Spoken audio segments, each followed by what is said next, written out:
ओम शांति। आज 6 मई 2024 के साकार महावाक्य बाप दादा मधुबन। मीठे बाबा कहते, मीठे बच्चे, इस जन्म के पापों से हल्का होने के लिए बाप को सच सच सुना और पिछले जन्मों के कर्मों को योग अग्नि से समाप्त करो। आज का प्रश्न है, खुदाई खिदमतगार बनने के लिए कौन सी एक चिंता अर्थार्थ करना चाहिए? उत्तर देते हैं बाबा, हमें याद की यात्रा में रहकर पावन जरूर बनना है। पावन बनने का पढ़ना चाहिए, यही मुख्य सब्जेक्ट है। जो बच्चे पावन बनते हैं वही बाप के खिदमतगार बन सकते। बाप अकेला क्या करेगा, इसलिए बच्चों को श्रीमत पर अपने ही योग बल से विश्व को पावन बनाकर पावन राजधानी बनानी है। पहले स्वयं को पावन बनाना है। ओम शांति। यह तो जरूर बच्चे समझते हैं। हम बाबा के पास जाते हैं रिफ्रेश होने के लिए। वहाँ सेंटर्स पर जब जाते हैं तो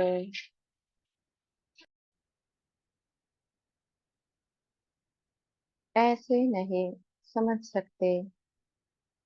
तुम बच्चों की बुद्धि में है, बाबा मधुबन में है।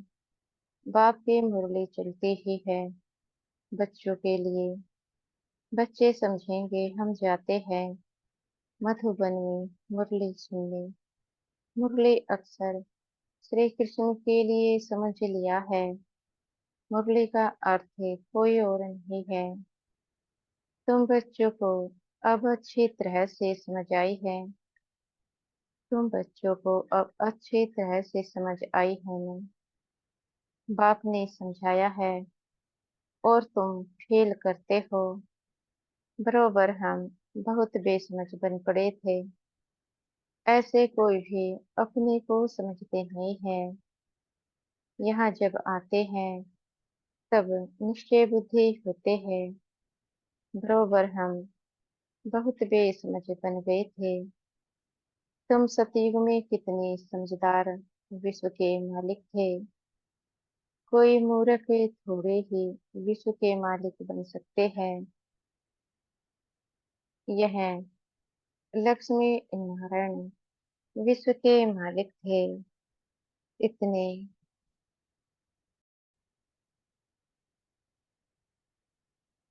इतने समझदार थे तब तो भक्ति मार्ग में पूजे जाते हैं। जड़ चित्र कुछ बोल तो नहीं सकते। शिव बाबा की पूजा करते हैं, वह कुछ बोलते हैं क्या? शिव बाबा एक ही बार आकर बोलते हैं। पूजा करने वालों को भी पता नहीं है कि यह ज्ञान सुनाने वाला बाप है। श्री कृष्ण के लिए समझते हैं। उसने मुरली बजाई। जिसकी पूजा करते उनके ऑक्यूपेशन को बिल्कुल नहीं जानते तो यह पूजा आदि निष्फल ही हो जाएगी। जब तक बाप आए तुम बच्चों में कईयों ने वेद शास्त्र आदि कुछ भी पढ़े नहीं है। अब तुम्हें एक सत्य बाप पढ़ा रहे हैं। तुम समझते हो बरोबर। सच्चा पढ़ाने वाला एक ही बाप है। बाप को कहा ही जाता है सत्य। नर से नारायण बनने की सच्ची कथा सुनाते हैं। अर्थ तो ठीक है। सत्य बाप आते हैं। अब नर से नारायण बनना है तो जरूर सतयुग स्थापन करेंगे ना। पुराने दुनिया कलयुग थोड़े ही बनेगी। कथा सुनने समय यह कोई को बुद्धि में नहीं होता है कि हम नर से नारायण बनेंगे। अभी तुमको नर से नारायण बनने का राजयोग सिखलाते हैं। यह भी कोई नई बात नहीं।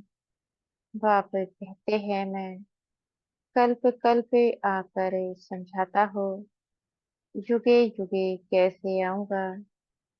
ब्रह्मा का चित्र दिखाकर तुम समझा सकते हो। यह रथ है, यह है बहुत जन्मों के अंत का जन्म पतित। अब यह भी पावन बनते हैं, हम भी बनते हैं। सिवाय योग बल के कोई पावन नहीं, कोई पावन बन नहीं सकता। विकर्म विनाश हो न सके। पानी में स्नान करने से कोई पावन नहीं बनते। यह है योग अग्नि। पानी होता है आग को बुझाने वाला, आगे होती है जलाने वाली। तो पानी कोई आग तो नहीं है जिससे विकर्म विनाश हो। सबसे ज्यादा गुरु आदि इसने किए हैं, शास्त्र भी बहुत पढ़े। इस जन्म में जैसे पंडित था, लेकिन उससे फायदा तो कुछ भी नहीं हुआ।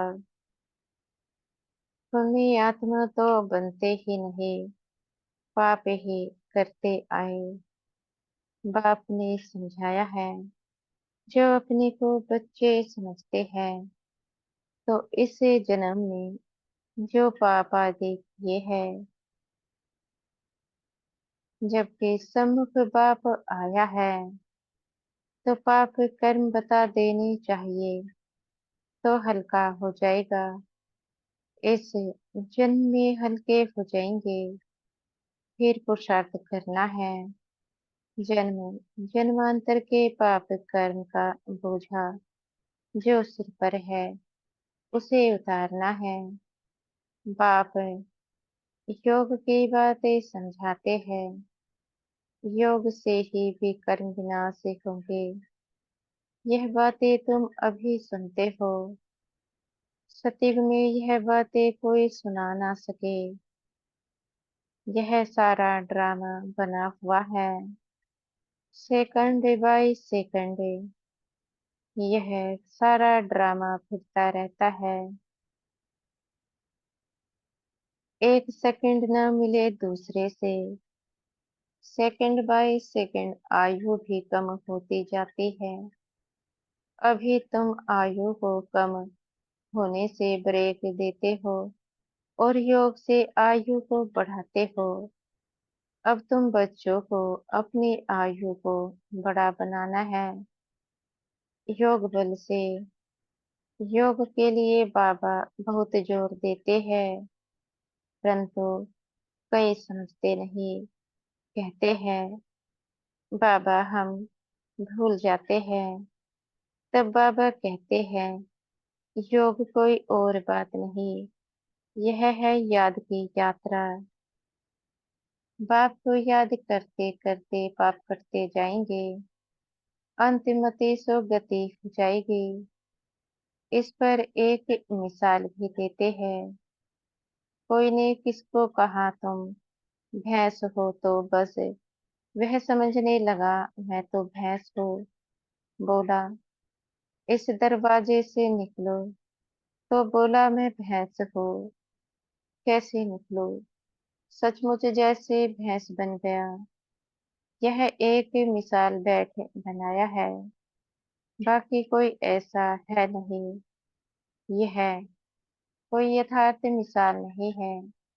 हमेशा रियल बात पर मिसाल दिया जाता है।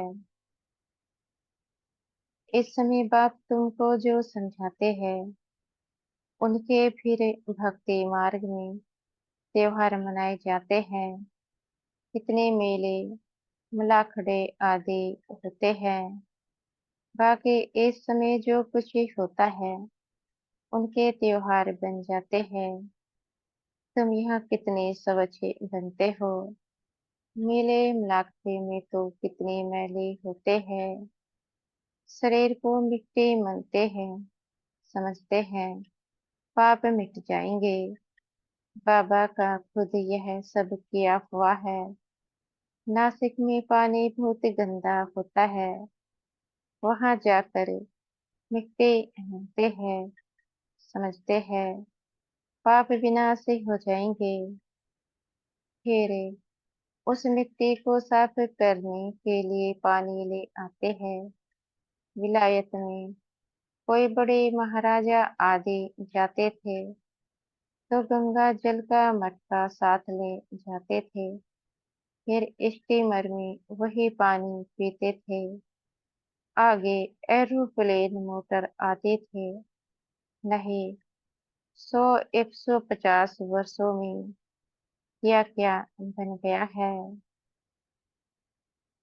बाबा कहते हैं सत्यवादी में यह साइंस आदि काम में आती है।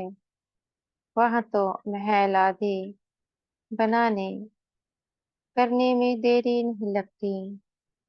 अभी तुम्हारी बुद्धि पारस बुद्धि बनती है तो सब काम सहज कर लेती है। जैसे यहाँ मिट्टी की ईंटें बनती हैं, वहां सोने की होती है। इस पर माया मच्छंदर का खेल भी दिखाते हैं। यह तो उन्होंने नाटक बैठ बनाए हैं दिखाने के लिए। रोबरे स्वर्ग में सोने की ईंटें हैं, उसको कहा ही जाता है गोल्डन एज। इसको कहा जाता है आयरन एज।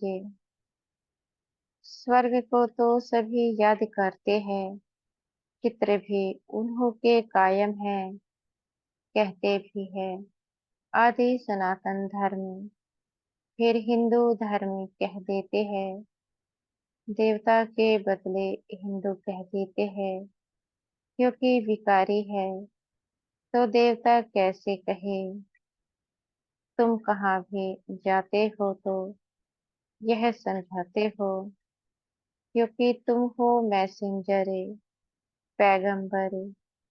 बाप का परिचय हर एक को देना है।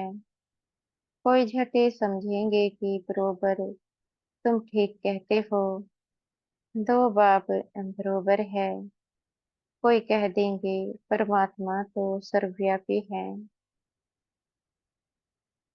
तुम समझते हो एक से हद का वर्षा मिलता है, पारलौकिक बाप से बेहद का वर्षा मिलता है। एक से जन्म के लिए यह ज्ञान भी अभी है, वहाँ यह ज्ञान नहीं रहता। संगम पर ही वर्षा मिलता है, जो फिर 21 पीढ़ी जन्मी 22 जन्मी तुम राज्य करते हो। तुम सारे विश्व के मालिक बनते हो। यह तुमको अभी मालूम पड़ा है। जो पक्के निश्चय बुद्धि है उनको कोई संशय उठाने की बात ही नहीं। बेहद के बाप से बेहद का वर्षा मिलता है। शिव बाबा आएंगे तो जरूर कुछ वर्षा देते होंगे।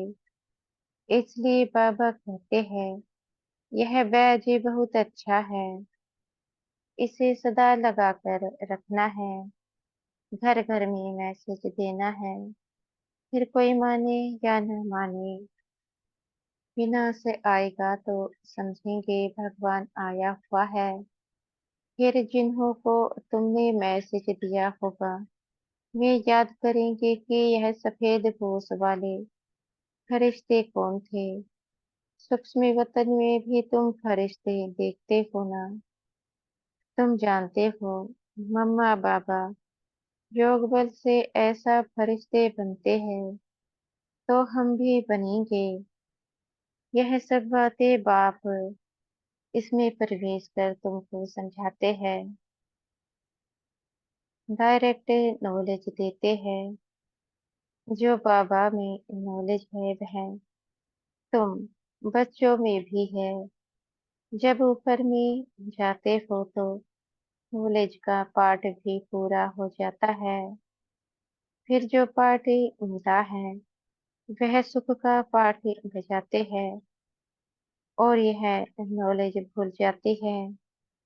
बाबा कहते हैं, तो तुम बच्चे कहाँ भी जाते हो तो मैसेंजर की निशानी, यह बैज साथ में जरूर चाहिए। भल कोई हंसी करे, इस पर क्या हंसी करेंगे। तुम तो यथार्थ बात सुनाते हो। यह बेहद का बाप है। उनका नाम है शिव बाबा। वह कल्याणकारी है। आकर स्वर्ग की स्थापना करते हैं।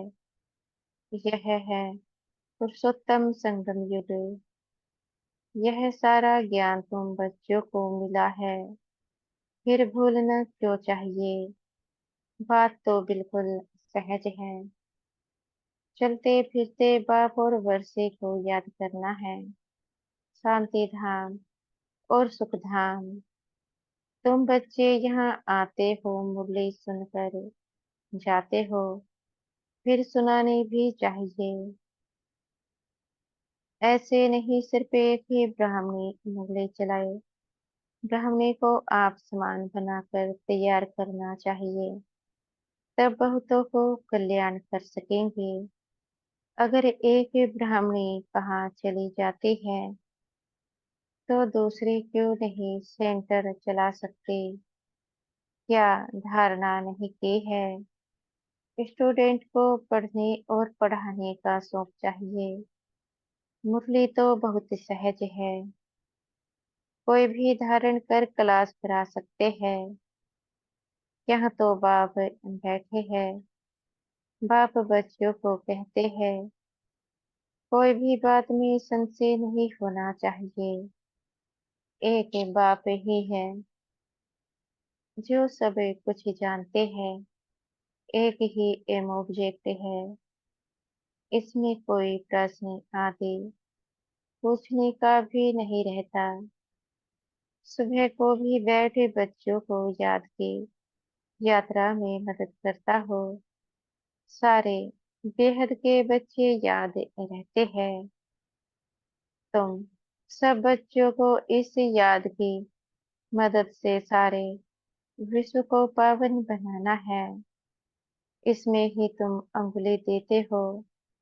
पवित्र तो सारी दुनिया को बनाना है ना। तो बाप सभी बच्चों पर नजर रखते हैं ना। सब शांति धाम में चले जाए। सबका अटेंशन खिंचवाते हैं। बाप तो बेहद में ही बैठेंगे। मैं आया हूँ सारी दुनिया को पावन बनाने।